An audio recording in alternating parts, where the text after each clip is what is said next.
শাহরু রমাদান আল্লাযী উনজিলা ফীহিল কুরআন হুদাল লিন-নাসি ওয়া বায়্যিনাতিম মিনাল হুদা ওয়াল ফুরকান ফামান শাহিদা মিনকুমুশ শাহরা ফালইয়াসুম। আল্লাহ বলেন, রমজান মাসে কোরআন নাজিল করা হয়েছে, তোমরা যেই রমজান মাসের লাগাল পাবে সেই যেন রোজা রাখে। আদেশ করলাম, রোজা রাখো। তাইলে রমজান মাসে রোজা রাখার জন্য আল্লাহ হুকুম দিছেন কিনা? আল্লাহ যে কাজের হুকুম দিছেন এটা একটা নেক আমল। আল্লাহ যে কাজের হুকুম দিছেন এটা একটা নেক আমল। আরেক আয়াতে আল্লাহ বলেন, ইন্নাস সালাতা কানাত আলাল মুমিনিনা কিতাবাম মাওকুতা। এর অর্থ হইল নিশ্চয়ই নির্ধারিত সময়ে নামাজ পড়া মুমিনদের জন্য ফরজ। দৈনিক 5 বেলা নামাজ পড়ার জন্য আল্লাহ আদেশ করেছেন। সুতরাং 5 বেলার নামাজও নেক আমল। রমজান মাসে রোজা রাখতে আল্লাহ আদেশ করেছেন, তাই রমজানের রোজাও একটা নেক আমল। কিন্তু তারাবিহের নামাজ পড়ো এমন আদেশ আল্লাহ করছেন না, বরং হাদিস শরীফে রাসূল করিম সাল্লাল্লাহু আলাইহি ওয়াসাল্লাম বলেন, ইন্নাল্লাহা ফারাদা সিয়ামা রমাদান আলাইকুম ওয়া সানানতু লাকুম কিয়ামাহু ফামান সামাহু ওয়া কামাহু ঈমানান ওয়া ইহতিসাবান খারাজা মিন যুনুবিহি কায়াউমিন ওয়ালাদাতহু উম্মুহু আও কামা ক্বালা আলাইহিস সালাতু ওয়াসসালাম। হাদিসের অর্থ হইল, আল্লাহ রমজান মাসে রোজা রাখা তোমাদের জন্য ফরজ করেছেন। যেহেতু আল্লাহ হুকুম করছেন রমজান মাসের লাগাল পাইলেই রোজা রাখো, আল্লাহর হুকুমের কারণে এটা ফরজ। কিন্তু তারাবিহের নামাজ পড়ো আল্লাহ হুকুম করছেন না। কিন্তু আমি রাসূল তোমাদেরকে উৎসাহ দিয়া বলতেছি, রোজা রাখার সাথে সাথে কেউ যদি তারাবিহের নামাজটাও ঠিকমতে পড়ে তাইলে আল্লাহ তার সারা জীবনের গুনাহ মাফ করে দেবে। রোজা রাখার জন্য আদেশ করা হয়েছে, আর তারাবির নামাজ পড়ার জন্য উৎসাহ দেওয়া হয়েছে। কাজেই রোজা রাখা নেক আমল হইল হুকুম করার কারণে, আর তারাবির নামাজটা নেক আমল হইল উৎসাহ দেওয়ার কারণে। তারাবির নামাজ কেমনে নেক আমল সাব্যস্ত হইল? উৎসাহ দেওয়ার কারণে। রোজা রাখা কেমনে নেক আমল সাব্যস্ত হইল? আদেশ করার কারণে। আল্লাহ রোজা রাখার আদেশ করছেন, এই জন্য রোজা রাখা একটা নেক আমল। তারাবিহের নামাজ পড়ার উৎসাহ দিছেন রাসূল, এই জন্য তারাবিহের নামাজ একটা নেক আমল। আমার আগে সাদি সাহেব রমজান মাস সম্পর্কে, রোজা সম্পর্কে আপনাদেরকে অনেক জরুরি কথা বলে গেছে। এই রমজানের রোজা সম্পর্কে আল্লাহ কোরআনে বলেন, কুতিবা আলাইকুমুস সিয়াম কামা কুতিবা আলাল্লাযীনা মিন ক্বাবলিকুম লাআল্লাকুম তাত্তাকুন। রোজা যে তোমাদের জন্য ফরজ করা হইল, এটা একদিকে একটা ইবাদত, আর একদিকে এটা ইসলামের 5টা ভিত্তির একটা ভিত্তি। ইসলাম ধর্মের ভিত্তি 5টা, এর মধ্যে 3 নম্বর ভিত্তির নাম হইল রমজান মাসে রোজা রাখা। আরেকদিকে রোজা এমন একটা ইবাদত, মনোযোগ দিয়ে করতে পারলে এই ইবাদতের দ্বারা সব গুনাহ ত্যাগ করার অভ্যাস গড়িয়া তোলা যায়, আর সব গুনাহ যারা ত্যাগ করে আল্লাহ এদের জীবনের সব গুনাহ মাফ করে দেয়। জীবনের সমস্ত গুনাহ মাফের জন্য তওবা কইরা গুনাহ ছাড়া দরকার, আর তওবা কইরা গুনাহ ছাড়ার জন্য রোজা একটা উত্তম ব্যবস্থা। গুনাহ ছাড়ার জন্য রোজা একটা কেমন ব্যবস্থা? উত্তম ব্যবস্থা। এটা একটা বোঝার মতো বিষয় যে রোজা উত্তম ব্যবস্থা কেমনে হলো। রমজান মাসের দিনের বেলায় আমরা খানা ফিনা করি না, গড়ে হালাল খানা মজুদ থাকলেও খাই না, গড়ে হালাল বিবি থাকলেও দিনের বেলায় তার কাছে যাই না আল্লাহর হুকুম পালনের জন্য।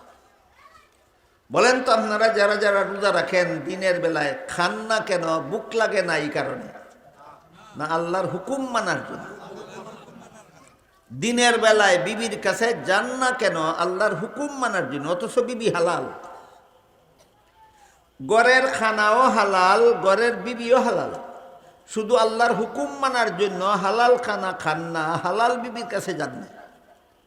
এই অভ্যাসটা যারা মনোযোগ দিয়ে 1 মাস করতে পারে, এদের জন্য কোনো হারাম খানা আর কোনো হারাম মহিলার কাছে যাওয়া, তওবা কইরা ছাইরা দেওয়া সহজ হইয়া যায়।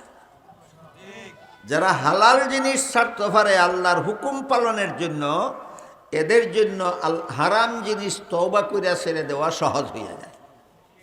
এই জন্য আল্লাহ বলেন লাআল্লাকুম তাত্তাকুন, এই রোজার মাধ্যমে তোমরা সকল প্রকার হারাম জিনিস ছাইরা দেওয়ার একটা অভ্যাস করতে পারো।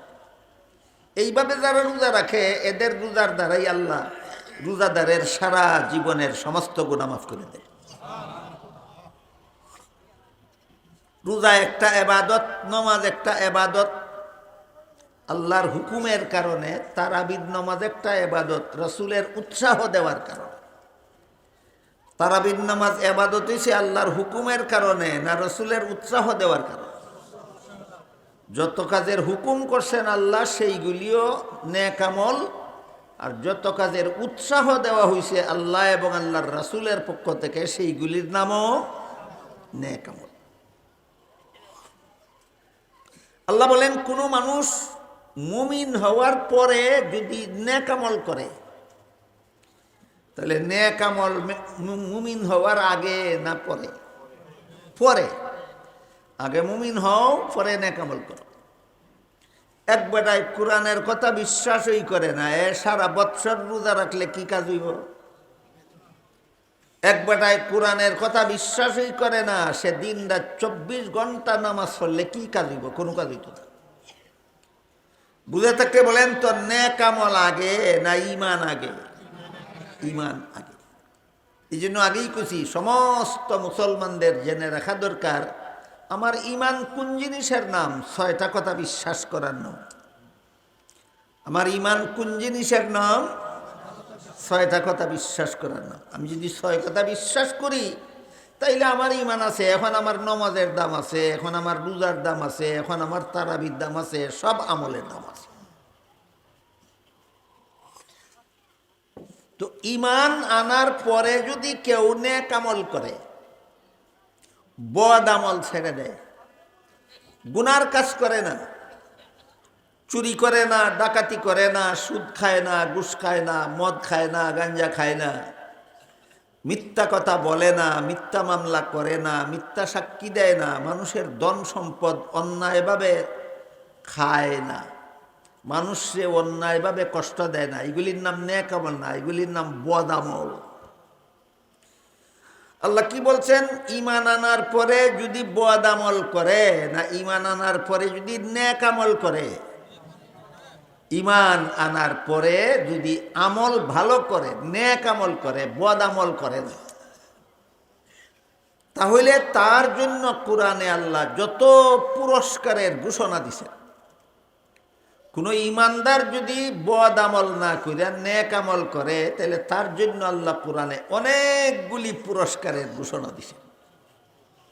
আপনারা মনোযোগে শুনলে আমি কয়েকটা পুরস্কারের কথা শোনাইব। 1 নম্বর পুরস্কারের ঘোষণা দিয়েছেন সূরা নূরের 55 নম্বর আয়াত। সেখানে আল্লাহ বলেন, ওয়া'আদাল্লাহুল্লাযীনা আমানু মিনকুম ওয়া আমিলুস সালিহাত, হে মুমিন মুসলমানেরা, তোমাদের মধ্যে ঈমান আনার পরে যারা আমল ভালো করবে, এই যে দেখেন, ঈমান আনার পরে যারা আমল ভালো করবে, আমি আল্লাহ দুনিয়াতেই তাদেরকে 3টা পুরস্কার দেব। ইমান আনার পরে আমল ভালো করলে, বদ আমল সাইডা দিয়া নেক আমল করলে আল্লাহ মরণের আগেই দুনিয়াতেই দিবেন পুরস্কার তিনটা। এক নম্বর পুরস্কার বিবরণ দিয়ে আল্লাহ বলেন, লায়াস্তাখলিফান্নাহুম ফিল আরদ, পৃথিবীর শাসন ক্ষমতা মুমিন মুসলমানদের হাতে উঠাইয়া দেবে। তাহলে শাসন ক্ষমতা আন্দোলন কইরা দখল করার ব্যাপার না আল্লাহ দান করার ব্যাপার? আল্লাহ কেমনে দান করবেন? ইমান ঠিক করার পরে যদি আমল ভালো করে, ইমান ঠিক করার পরে যদি আমল ভালো করে আল্লাহ বলেন শাসন ক্ষমতা আমি তোমাদের হাতে উঠাইয়া দেব। তাইলে আমার কাজ শাসন ক্ষমতা দখলের আন্দোলন করা না ইমান আমল ঠিক করা? ইমানের হিসাব নাই, আমলের খবর নাই, আন্দোলন করে শাসন ক্ষমতা দখল করত। আল্লাহর দেওয়া নিয়মে হইল না উল্টা? উল্টা কাজের কোনো ফল জীবনে কোনোদিন পাওয়া যায় না। কলা গাছ চিনুন নি আপনারা? কলা গাছ, একটা কলা গাছ এখান থেকে উঠাইয়া নিয়ে আর এখানে রুইবেন, উল্টা বাবু আছেন, মুড়া দেওয়ান লাগবে উপর দিকে আর আগা নিচের দিকে, না আগা উফরিতে মুড়া দেওয়ান লাগবো মাটির নিচে। সে যদি মুড়া উফরি দিয়ে আগা যদি মাটিতে লেগাই যেতে হয় গাছটা কেমন ফলা ফলবে? কেন গাছ রুইছে না নি? রুইছে না, ফলবে না কেন? উল্টা রুইছে। শাসন ক্ষমতা ভাইবার আন্দোলন এই সমাজের মুসলমানে উল্টা করে। শাসন ক্ষমতা আন্দোলন কইরা পাওয়ার বিষয় না। আল্লাহ বলেন এটা আমি তোমরা দান কইরা দিব, খালি ইমানটা ঠিক করো আর আমলটা ভালো করো।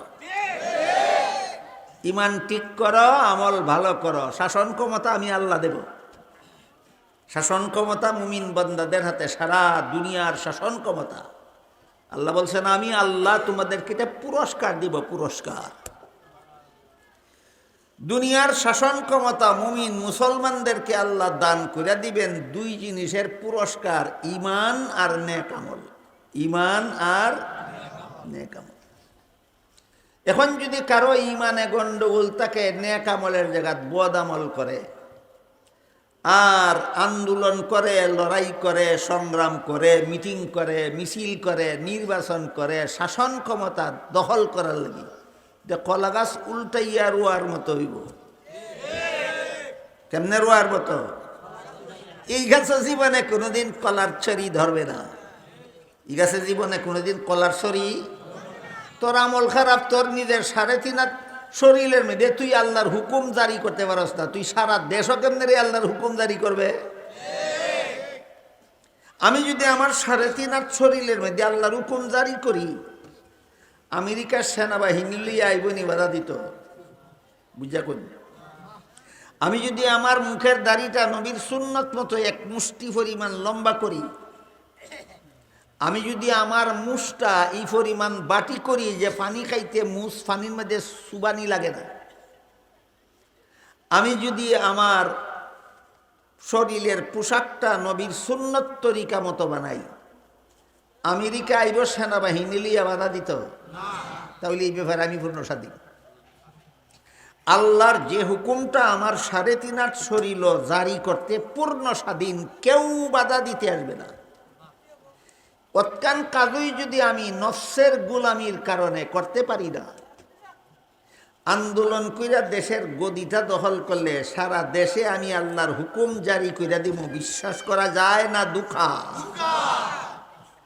যে 3.5 শরীরের মধ্যে আল্লাহর হুকুম জারি করতে পারে না, আন্দোলন করে গদিত গিয়া সারা দেশও আল্লাহর হুকুম জারি করত, এর মতো দুঃখাবাজ জগতে আর কেউ হতে পারে না।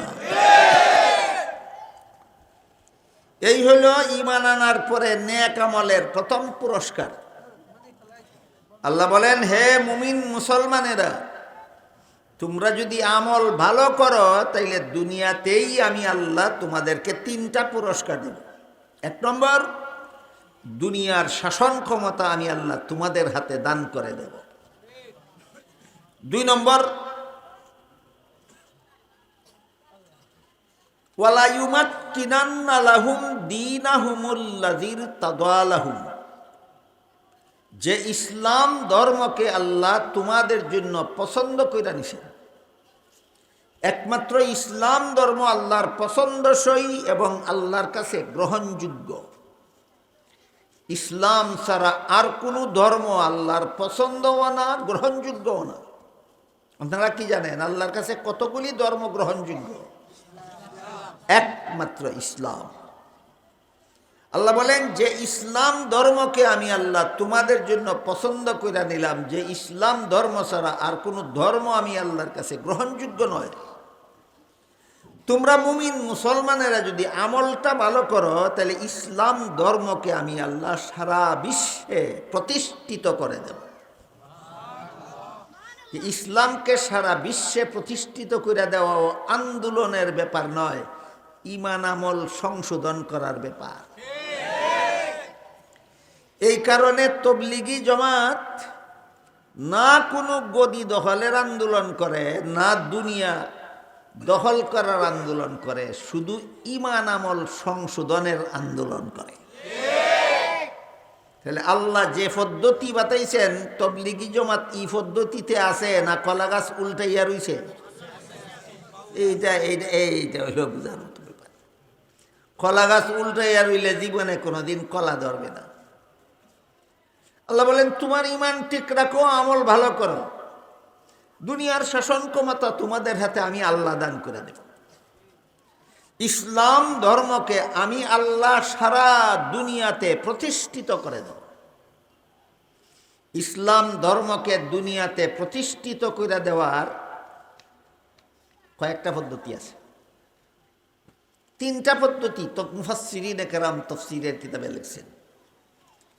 ইসলাম ধর্মকে দুনিয়াতে প্রতিষ্ঠিত করার পদ্ধতি কটা? তিনটা। এই পদ্ধতিগুলি না জানার কারণে আজকে ইসলাম প্রতিষ্ঠা কথাটা নিয়ে যত সব ঝগড়া মিডিয়াতে চলে, দেখছি আমি মিডিয়াতে ঝগড়া। একদলে কয় ইসলাম প্রতিষ্ঠা হয়ে গেছে ১৫০০ বছর আগে, এখন আবার তুমি কি কি ইসলাম প্রতিষ্ঠা করতে চাও? আরেক দলে কয় ইসলাম প্রতিষ্ঠা রসুল করছিলেন মক্কা মদিনায়, হযরত উমর করেছিলেন আরো বহু দেশের মধ্যে, তারপরে অন্যান্যরা আরো অন্য কেন করছেন। একটা বুড়ার ডিম জানে না ইসলাম প্রতিষ্ঠার পদ্ধতি কটা, খালি খামোখা সাফাবাজি করে।